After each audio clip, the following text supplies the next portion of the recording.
Hey, what's up? The day is finally here. The day I review all 3 Titanic books by Gordon Korman. But wait, real quick, before we get into these books, here's a quick disclaimer.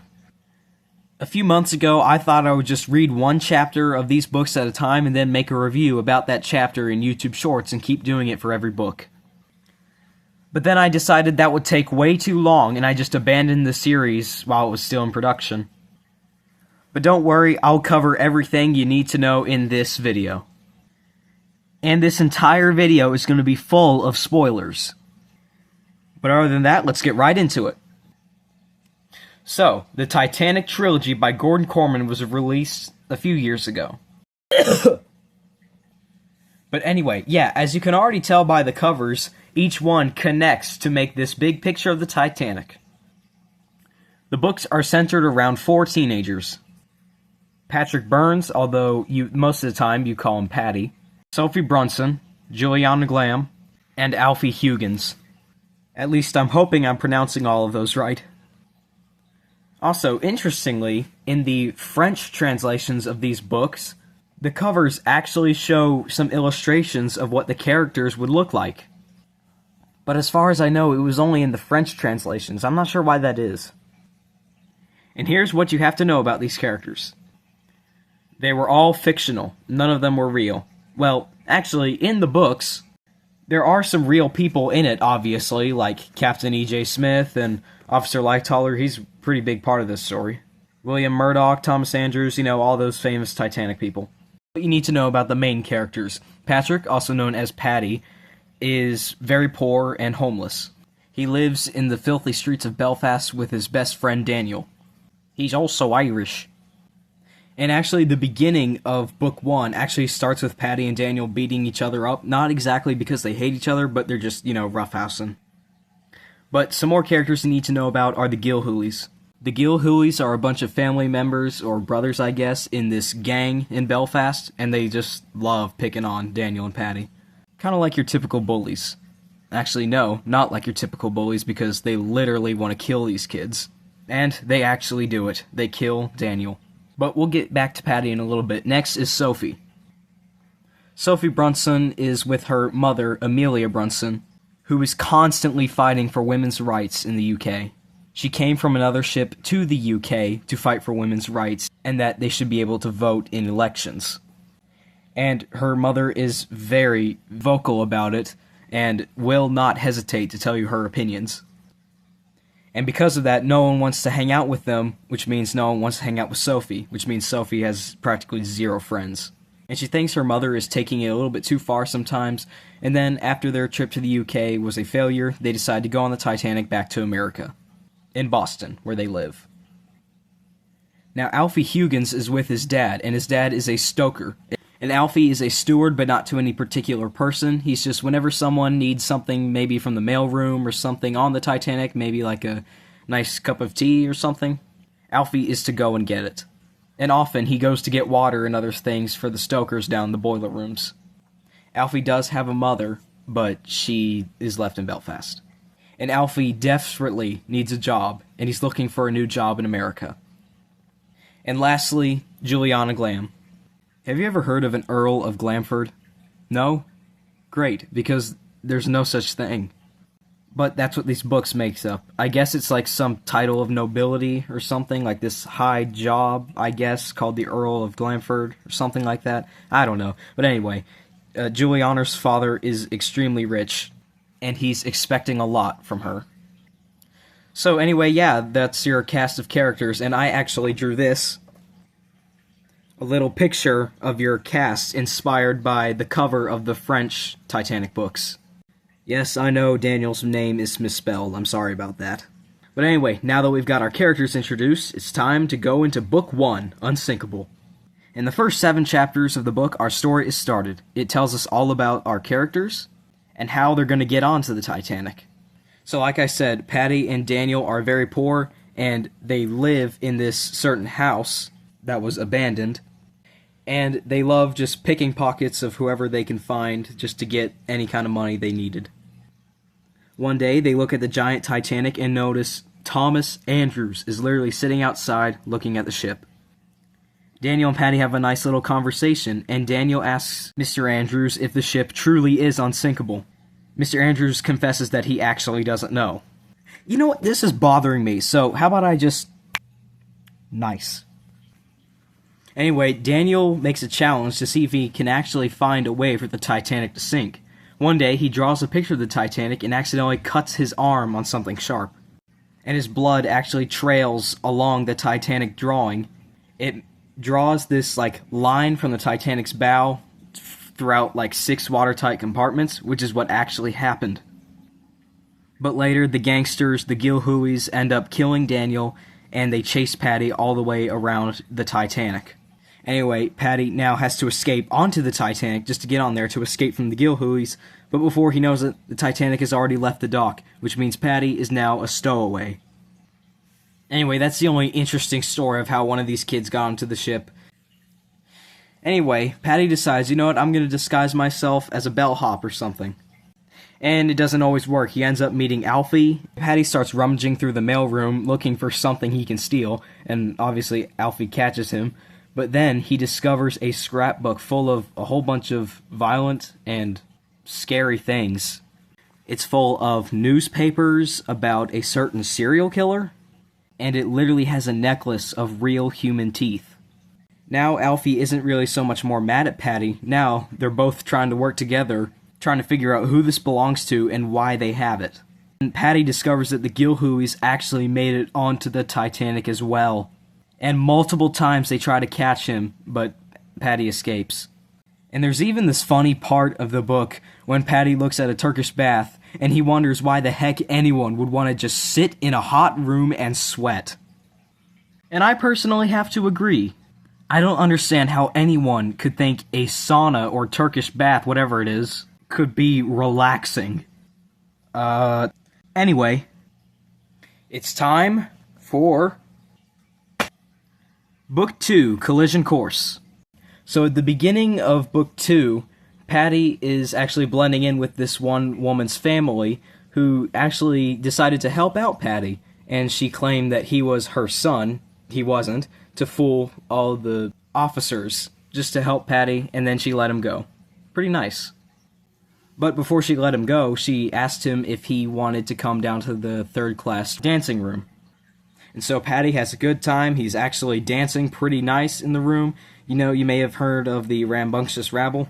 All the third-class passengers just having a good time dancing in that room. So, by now, everyone knows that there is a stowaway on the ship, and Charles Lightoller is not pleased about it one bit, and throughout this whole journey, he is trying to find Patty. And then Patty brings Alfie, Juliana, and Sophie all to that room, and they're all dancing, having a great time, and then Lightoller shows up. But eventually, the Gilhooeys find Patty, and they're about to kill him, and then Lightoller comes in, and all 3 of them are put in jail. Actually, Patty manages to escape. That's Patty for you. Anytime he's in, this dire situation, he's gonna find a way to run away. Anyway, Alfie shows Sophie and Juliana both the mysterious package with all the creepy things inside of it, and Alfie has to help this one man named Mr. Matterson. But Mr. Matterson is this cranky, mean old guy. He will regularly insult Alfie or just any of the stewards. His legs are injured, so he's on crutches. So people are suspecting that maybe he's just mad because he's hurt. But then, as Alfie's taking Mr. Matterson to his room, he notices that the number on his door is the exact same number on the mysterious package he found. Also, there is this one moment in the book when Sophie's mom actually puts out a pretty bad fire on the Titanic with a fire extinguisher, and everyone's giving attention to her, calling her a hero, and then obviously her mom takes that opportunity to tell people about women's voting rights, and Sophie is extremely angry about that. And then, something happens. The ship, obviously, strikes an iceberg. Although no one's really panicking, they're just confused. And then Thomas Andrews is talking with Captain Smith and J. Bruce Ismay, and they're all discussing how bad the damage is. And then, at the end of the book, Andrews confirms that the Titanic is indeed doomed. And with that, now brings us to Book 3, SOS. And a quick little story, I am not lying when I say this is some of the most suspense I've ever had reading a book. One night, I just could not sleep. I could not put the book down because I really wanted to see how this ended. But anyway, after a while, they realize that the damage is severe, and eventually, they find Patty and throw him in the slammer with the Gilhoolies. And then, they're ordering everyone to put on their life jackets. Then, Alfie notices the ship is taking on a lot of water. And before you all know it, the Titanic looks like it is sinking. And this is where it gets really tragic. Also, quick warning, this is where the real spoilers come in. So if you haven't read the books and you don't want to be spoiled, I suggest you turn off the video right now and read these books because it is about to get juicy. Mr. Matterson and Alfie and Sophie actually have a little talk, and then Sophie asks him about this weird scrapbook that he had. And then Mr. Matterson invites Sophie to go down with him on the stern to have a nice little talk in the evening. Alfie thinks something is suspicious, so he goes over to investigate. Alright, and here's a part where I have to reveal something big. There is a character in this book that you probably definitely would not have guessed is in this. And that person is... Jack! The Ripper. Dun dun dun! Now, this is what you're probably thinking. Levi, why the heck is Jack the Ripper involved in a children's Titanic novel? I'm glad you asked. For y'all who don't know, Jack the Ripper was a famous serial killer in the late 1800s. And I believe he was in the United Kingdom? Anyway, he disappeared for many years and no one knows what happened to him. And some people theorize that he was actually a passenger on the Titanic willing to escape to America. And this story adopts that theory. Also, Alfie's mother has always been scared of serial killers in her streets because they were so common where they lived. And she told Alfie that she would never rest until Jack the Ripper was gone. Anyway, the teeth necklace was quite literally made of Jack the Ripper's victims. And the scrapbook and newspapers all about Jack the Ripper's activities was just a nice little way for him to remember his legacy. So anyway, remember that little talk Mr. Matterson, aka Jack the Ripper, wanted to have with Sophie? Well, they have that talk on the stern, and then Mr. Matterson tries to kill Sophie. Thank goodness Alfie was suspicious about it though, because Alfie then attacked Mr. Matterson, and there was just this huge violent fight. Alright, and like I said earlier, it's about to get real tragic here. So Juliana's father, I forgot to mention this earlier, but I guess I'll mention it now, is huge into gambling, and he would gamble and get drunk all the time on the Titanic. So anyway, when Juliana's trying to save her dad, telling him to get out, the Titanic is sinking, he doesn't listen. He's too drunk and angry and too obsessed on gambling, and he says the Titanic isn't going to sink, she's unsinkable. And so Juliana has to leave her father behind. Sophie and her mom keep trying to find a lifeboat, but they never can find one. And Alfie tries to get his dad out of the boiler room, but his dad is too focused on trying to keep the Titanic afloat to try to save as many lives as possible. So his dad is literally willing to sacrifice his own life for everyone else's on the Titanic. So Alfie has to leave his father. The Titanic is sinking at an alarming rate. And then the water comes into the jail cell. And no one has the keys to it. All the officers left, so there's really just nothing left for Patty and the Gilhoolies to do but to just drown in their jail cells.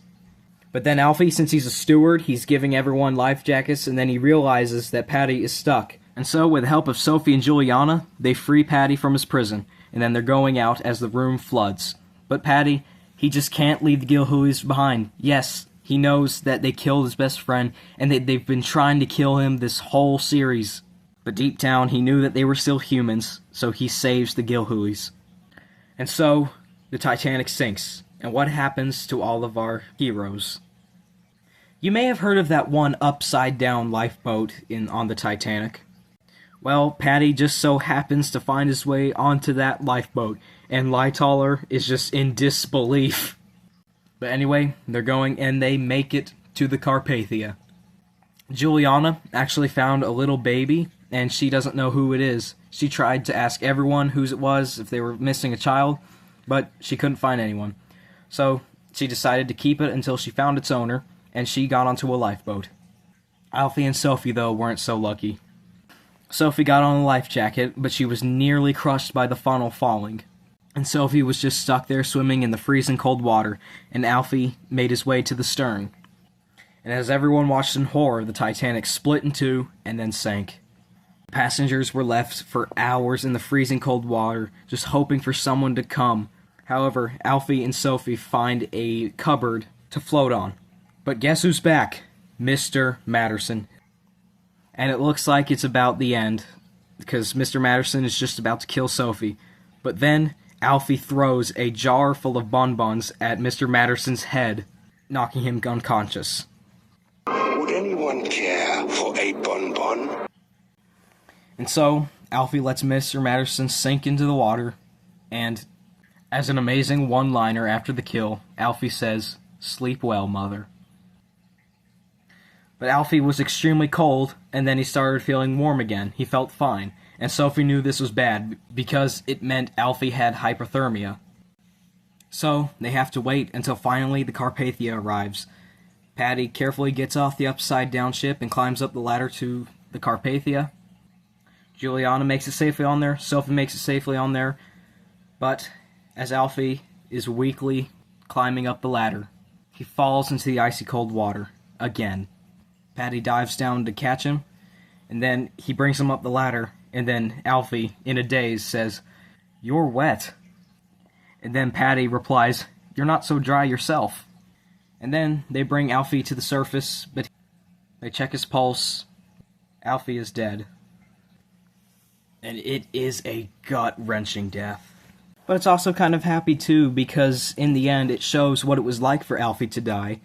He went home to be with his dad and mother. So we just got Sophie, Juliana, and Patty left. Oh, and the little girl that Juliana saved. Now what? Well, the Gilhoolies made it too. And as soon as the Carpathia docks, they're chasing Patty again. Although, not to kill him this time, but Patty doesn't know that, so he escapes. And he leaves a little note to Juliana and Sophie wishing them good luck. And since Juliana's father is dead, she no longer has all the riches. So she decides to visit with Sophie and her mother in Boston. Not exactly to live there, but to just visit there and stay there for a while. And now Juliana doesn't know what to do with the baby. She never found its owner, so she decides to keep it as her own sister. And then later, Patty finds himself a job. He's actually earning money. He's making a life for himself that he didn't have. But then the Gilhoolies show up again, and they chase him, and they finally catch Patty, and Patty's thinking, it's over now. But the Gilhoolies tell him that Daniel is alive. And a few days later, a ship comes with the rest of the Gilhoolies and Daniel. Daniel and Patty reunite, and the Gilhoolies make peace with them, as a way of thanking Patty for saving them. I would say Daniel being alive is a huge spoiler, but really it isn't, because it was literally revealed in Book 1.